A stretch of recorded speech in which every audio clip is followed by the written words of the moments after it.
What what made you make the switch to like being a moon landing denier? This is my take on it.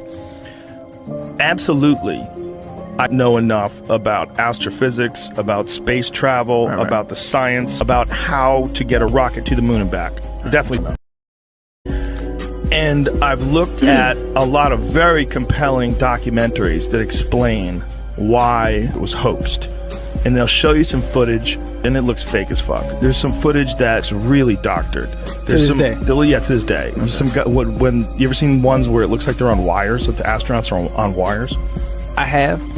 There's some where there's a video where they look like they're on a trampoline. They're bouncing around on trampolines. The physics are different in different videos. This is where it gets weird. Like, the physics are different from the Apollo 11 moon landing. We see them waddle around on the surface of the moon. They're moving at like half speed.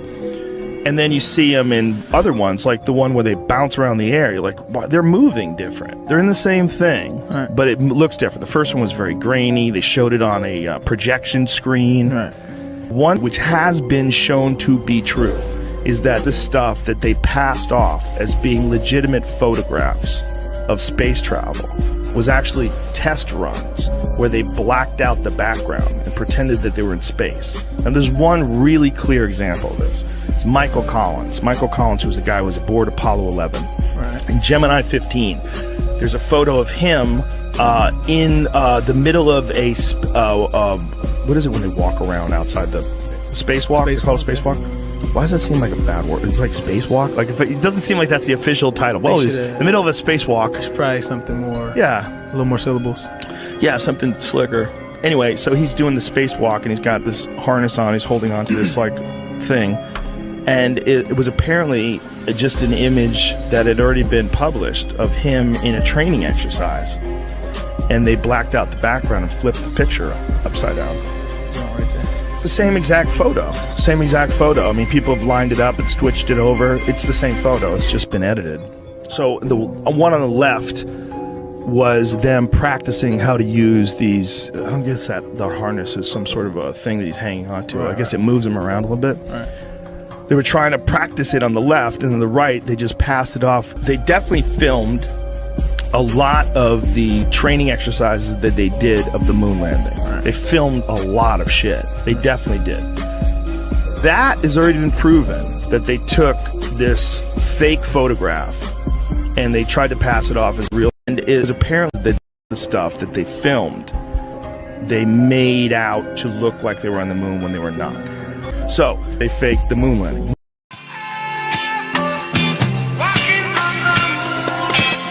What is your story, Joe Rogan, about sightseeing? About sightseeing? Yeah, I got it wrong. You called me out that I got your story wrong about sightseeing and the Grand Canyon. This is what the bit is about. The bit is about that we are on a rock flying through the universe, which is the most spectacular thing anybody could ever possibly imagine, and yet nobody brings it up ever. People talk about crazy, boring, mundane things when we are on a rock flying through space, and that never comes up. And that above you is the most spectacular thing you could ever look at ever, and yet people take these huge trips to go see the Grand Canyon, and they'll like stare like, oh my God, it's amazing, you have to see it. And, you know, it changes your life. And I'm like, how about up there? Like, look at all that. Speaking of flying through space, you don't think the moon landing is real? No, I don't. No. Do you? Yeah. Why do you think the moon landing is real? Why don't you tell me why? I saw it on television. Oh, you're a genius. Oh, beep that. Okay, we'll bleep it. We'll bleep it. No, it's okay. We got it. That's genius. You saw it on TV? That's awesome. I'm going to show you some CGI. I'm going to show you King Kong. I saw that on TV, too. There's an 80-foot gorilla. He's running around kidnapping white chicks. You should check it out. 1972 was the last time a human being has been through the Van Allen radiation belt. 1972.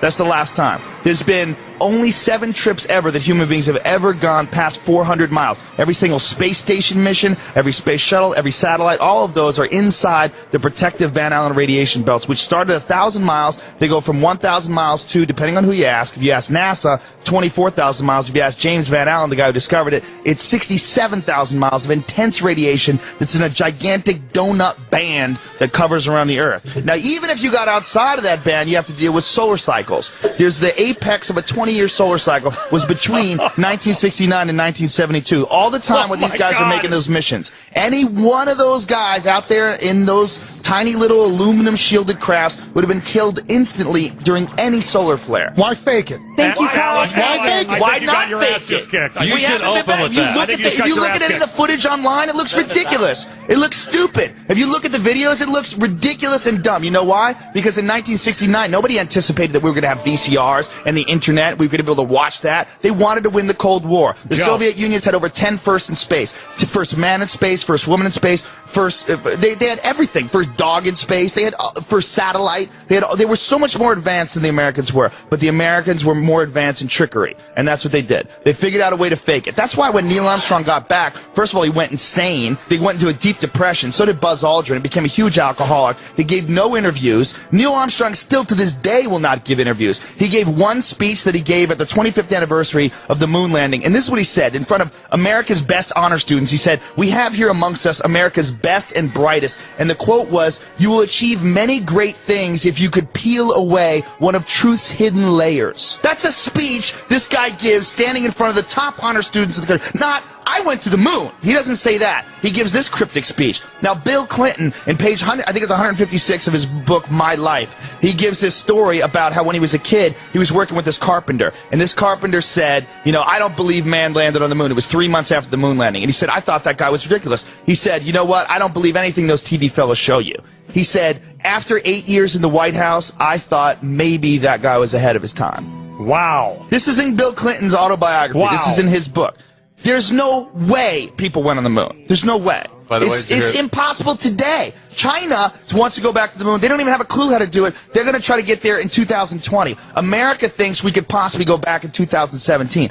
All of the hard data, the telemetry data, 14,000 reels is missing. No one can find it. What the telemetry data is, that's the binary data, the ones and the zeros that show the distance between the command module and the Earth during every step of the way on the way to the moon and back, which you can't fake. They don't have that. They can't find it. Which you would think would be in a locked golden vault in the Smithsonian. But no, they can't find it. Well, they say, well, you know, they placed laser reflectors on the moon. You could shoot a laser beam. That's proof. Well, it's not proof because the Russians did it twice with unmanned probes. The Russians also collected space samples and samples of the moon. Very amazing, and I've had these guys on. And which guys? You know, the different guys on the internet that are behind. There's a lot of guys, and I've debated that one guy, that Phil Plait from Battleship. I clown that guy. The guy that gets in every astronaut's face. Well, that guy's a crazy Christian, and he's nuts. Which is, you know what, you have to be a little crazy to look that deep into this theory, because it seems so solid. We went to the moon. It seems so solid until you look into it. But here's the only thing. We can't keep anything quiet in this country. It doesn't matter. No one's keeping it quiet. Everybody you can go look at it. The astronauts, I mean, those guys are afraid of their lives. Gus Grisham, the pilot who was the guy who died on the launch pad along with two of his friends, he was a public critic of NASA. He put a lemon, he hung it on the simulator, put a lemon and put it on a hanger and hung it. He was dead in that same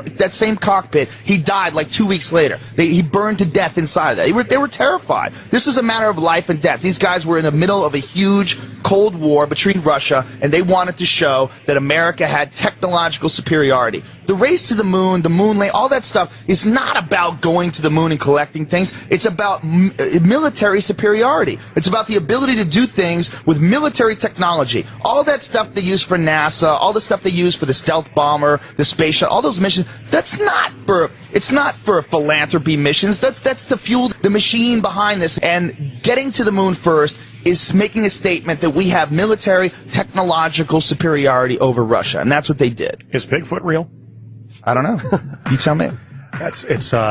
You've got a pretty If you look into it, man, the more you look into it, look, every photograph of the moon looks goofy. There's intersecting shadows that show more than one light source. And you can try to explain any one of these things away, which many people do. But the problem is when you look at them all together,